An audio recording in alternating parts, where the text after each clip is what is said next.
বন্ধুরা, আজকে আবার একটা নতুন ভিডিও নিয়ে তোমাদের কাছে চলে এসেছি। আজকের ভিডিওতে আমরা শিখব দড়ি পাইপিং কিভাবে তৈরি করতে হয়। তো বন্ধুরা, চলো শুরু করা যাক। নমস্কার বন্ধুরা, আমি বিকাশ আর তোমরা দেখছো বিকাশ ডিজাইনার ইউটিউব চ্যানেল। বন্ধুরা, দড়ি পাইপিং তৈরি করার জন্য আমি একটা কাপড়ের টুকরো নিয়ে নিয়েছি। আমরা এই কাপড়ের টুকরো থেকে তেরছা পট্টি কাটবো। কিন্তু তেরছা পট্টি তো কাটবো, কিন্তু বুঝবো কি করে যে কাপড়ের কোন দিকটা তেরছা? তোমরা দেখো, একটা তোমাদের সহজ উপায় দেখাচ্ছি। এই যে কাপড়টা লম্বার দিকে আমি দু হাত দিয়ে টানছি, এটা কিন্তু টাইট হয়ে রয়েছে। আবার চওড়ার দিক দিয়েও টানছি, এটা কিন্তু টাইট হয়ে রয়েছে, কোনো দিকে বাড়ছেও না কমছেও না। কিন্তু এই দেখো, কোনাকুনি ধরে ধরে যদি আমি টানি, তাহলে কাপড়টা কিন্তু বেড়ে যাচ্ছে। তাহলে বন্ধুরা, এই দিকটাই হচ্ছে আমাদের তেরছা দিক। আমি একটা চকের সাহায্যে তোমাদের দাগ দিয়ে আরও ভালো করে বুঝিয়ে দিচ্ছি। এই দিকটা হচ্ছে আমাদের তেরছা দিক। তা আমরা তেরছা পট্টি কাটবো, কিন্তু সঠিক উপায়ে তেরছা পট্টি কাটার জন্য একটা নিয়ম আছে। তাই নিয়মটা আমি তোমাদের দেখাচ্ছি। এই দেখো, স্কেলের সাহায্যে আমি এই কাপড়ের লম্বার দিকে একটা এরকমভাবে দাগ টেনে নিলাম। আবার এই চওড়ার দিকেও আমি এইভাবে একটা দাগ টেনে নিচ্ছি। এবার এই দাগের উপরে, এই যে উপরের দাগটা আছে, এই উপরের দাগে আমরা করবো কি, এই কোণ থেকে তোমার বাইরের দিকে এইভাবে 6 ইঞ্চি, 7 ইঞ্চি, 8 ইঞ্চি, 9 ইঞ্চি, যেখানে খুশি একটা পয়েন্টিং করে নেবো। আমি 9 ইঞ্চিতে একটা পয়েন্ট করে নিচ্ছি। আমি যেহেতু উপরের দিকে 9 ইঞ্চিতে একটা পয়েন্টিং করেছি, তাই নিচের দিকে ওই কোণা থেকেই একটা পয়েন্টিং করে নিলাম। এবার এই দুটো পয়েন্টকে স্কেলের সাহায্যে মিলিয়ে দেবো। তো এইটা হয়ে গেল আমাদের তেরছা লাইন কাপড়ের।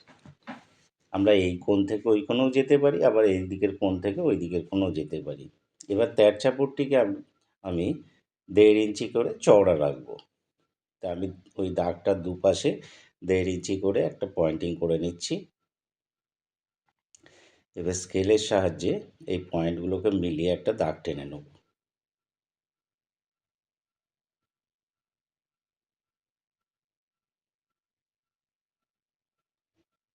আমি আরও কিছু তেরছা পট্টি কাটবো, তাই আরও পয়েন্টিং করে দাগ টেনে নিচ্ছি।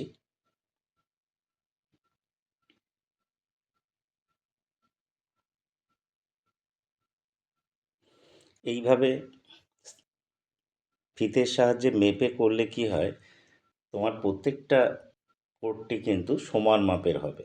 তাতে আমাদের কাজ করতে অনেক সুবিধা হয়। এবার কাঁচি দিয়ে এই পট্টিগুলোকে আমি কেটে নেব।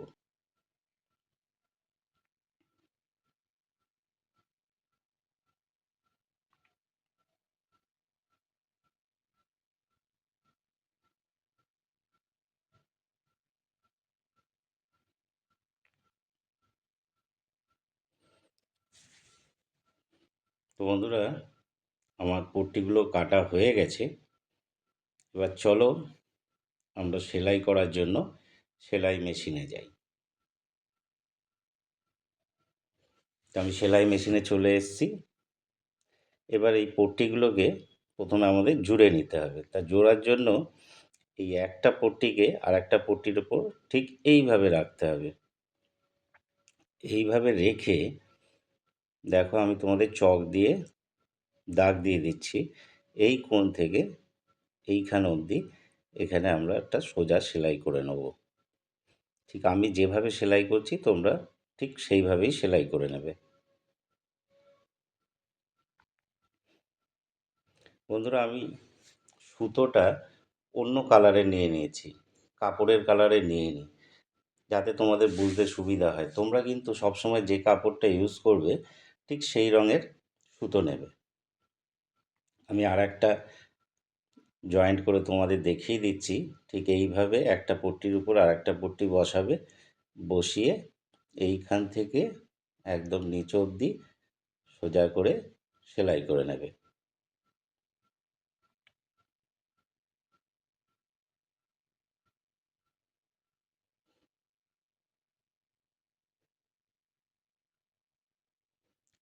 আমার পট্টিগুলো সবকটাই সেলাই হয়ে গেছে। এবার যে পট্টি সেলাই করার সময় যে জয়েন্ট করেছি তার যে কাপড়টা আছে সেখানে আমি কিন্তু এতটা কাপড় রাখবো না, কাপড় একটু কেটে দেবো। তা দেখো আমি যেখান থেকে সেলাই করেছি তার সেখান থেকে একটুখানি কাপড় রেখে বাকিটা আমি ছেঁটে ফেলে দিলাম, তারপরে এই কোণগুলো ছেঁটে দিচ্ছি। আমি আর একটা তোমাদের কেটে দেখিয়ে দিচ্ছি। এই যে দেখো আমি যেভাবে পট্টি সেলাই করার সময় কাপড়টা রেখেছিলাম ঠিক সেইভাবেই রাখবো। তারপরে যে সেলাইটা আছে ওই সেলাইয়ের পাশে একটু কাপড় রেখে তারপরে বাকি কাপড়টা এইভাবে কাঁচির সাহায্যে ছেঁটে ফেলে দেবো, আর এই কোণগুলো যেগুলো বেরিয়ে আছে এই কোণগুলোকেও ছেঁটে দেবো।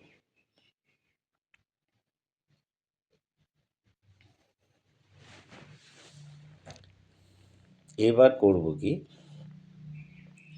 যেখানে যেখানে জয়েন্ট আছে ওই জয়েন্টে যে এক্সট্রা কাপড়গুলো রয়েছে এই কাপড়গুলোকে করবো কি, দুটো কাপড়কে ঠিক দুদিকে এইভাবে রেখে নখ দিয়ে এটাকে চিড়ে দেবো। তোমরা ইচ্ছা করলে এখানে আয়রন করেও নিতে পারো। দুদিকে থাকলে কী হবে, যখন আমরা ডরি পাইপিং তৈরি করব তখন ওই জায়গাটা কিন্তু মোটা হবে না। এবার এই ডরি পাইপিং বানানোর জন্য আমাদের একটা সিঙ্গেল চাপের দরকার।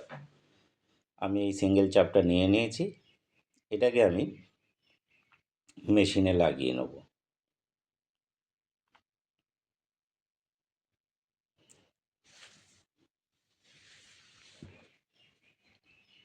মেশিনে যে ডবল চাপটা আছে ডবল চাপটাকে এইভাবে আমি খুলে নেব। খুলে নেওয়ার পর সিঙ্গেল চাপটা ওখানে বসিয়ে স্ক্রুড্রাইভার দিয়ে একটু টাইট করে নেব।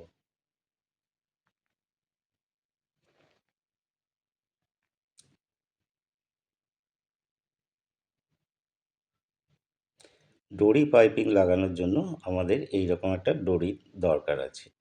এই ডরির মাথাটাকে আমি এরকম করে একটা গিঁট দিয়ে নেব। গিঁট দিয়ে নেওয়ার উদ্দেশ্য হলো যখন আমি ডরি পাইপিং বানাবো সেই সময় যাতে টান পড়ে দড়িটা ভেতর দিকে না চলে যায়। এবার এই কাপড় রেখে যে গিঁটটা দিয়েছিলাম দড়ির উপর সেটা কাপড়ের বাইরে রেখে আমি কাপড়টাকে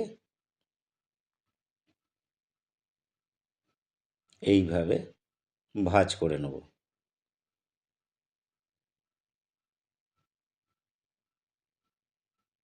ভাঁজ করে নেওয়ার পরে এই যে সিঙ্গেল চাপটা আমি কাপড়ের উপর ঠিক দড়ির গা বেয়ে বসাবো, বসিয়ে ছুঁচটাকে ভালো করে গেঁথে নেব। তারপরে ঠিক সেমভাবে কাপড়টাকে ভাঁজ করো। তোমরা দেখো আমি কিন্তু ভাঁজটা পুরো করিনি, কাপড় কিন্তু বাইরের দিকে একটু এক্সট্রা রয়েছে। তারপরে এইভাবে সেলাই করে নেবো। প্রত্যেকটা জায়গায় আমরা অল্প অল্প করে কাপড় ভাঁজ করতে থাকবো আর সেলাই করতে থাকবো। তো বন্ধুরা, তোমরা যারা আমার চ্যানেলটাকে এখনও সাবস্ক্রাইব করোনি তাদেরকে অনুরোধ করব প্লিজ আমার চ্যানেলটাকে সাবস্ক্রাইব করে নাও, আর ভিডিওটা ভালো লাগলে অবশ্যই একটা লাইক করে দিও।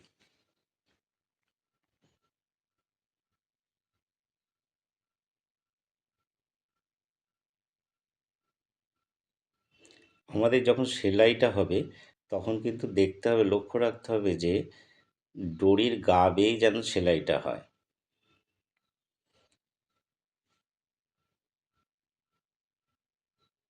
আমার সেলাই কমপ্লিট হয়ে গেছে। এবার এটাকে সাইডে কাপড়টাকে সুন্দর করে ছেঁটে দেবো। বন্ধুরা, তোমরা দেখতেই পাচ্ছ কত সুন্দরভাবে দড়ির ঠিক গা বেয়ে সেলাইটা গেছে। তোমরাও কিন্তু এইভাবেই সেলাই করবে। এবার যে বাইরের দিকে যে এক্সট্রা কাপড়টা রয়েছে আমি বলেছিলাম তোমাদের যে আমি পুরো কাপড়টা ভাঁজ করে নিইনি। এইখানে দেখো এই কাপড়টাকে এর উপরে তুলে দিয়ে সুতোটা কিন্তু দেখা যাবে, যেখানে সুতোটা সেলাই করেছো সেই সুতোটা দেখা যাবে। সুতোর উপরে যেন বা দড়ির উপরে যেন ভাঁজটা না উঠে যায়। এইভাবে ভাঁজ করে নিয়ে আমরা সেলাই করে নেব। তার জন্য আমি মেশিনে আবার ডবল চাপ লাগিয়ে নিয়েছি। এবার দেখো ভাঁজ করে সুন্দর করে এখানটা সেলাই করে নেব। তোমরা ইচ্ছা করলে এখনই দড়ি পাইপিং বানানোর সময় ভাঁজ করে সেলাই করে নিতে পারো। আবার যদি মনে করো না যখন দড়ি পাইপিং কোনো কিছুতে লাগাবে তারপরেও তোমরা এইভাবে ভাঁজ করে সেলাই করে নিতে পারো, বা হেম করার সময় তোমরা ওটা ভাঁজ করে হেম করে দিতে পারো। দেখো আমি ভাঁজ করে সেলাই করে নিচ্ছি। বন্ধুরা, তোমাদের অনুরোধ করব তোমরা প্লিজ আমার চ্যানেলটাকে সাবস্ক্রাইব করে নেবে।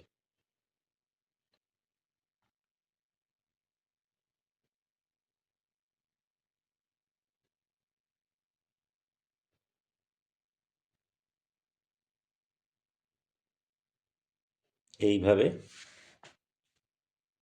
পুরো কাপড়টাকেই তোমরা ভাঁজ করে সেলাই করে নেবে।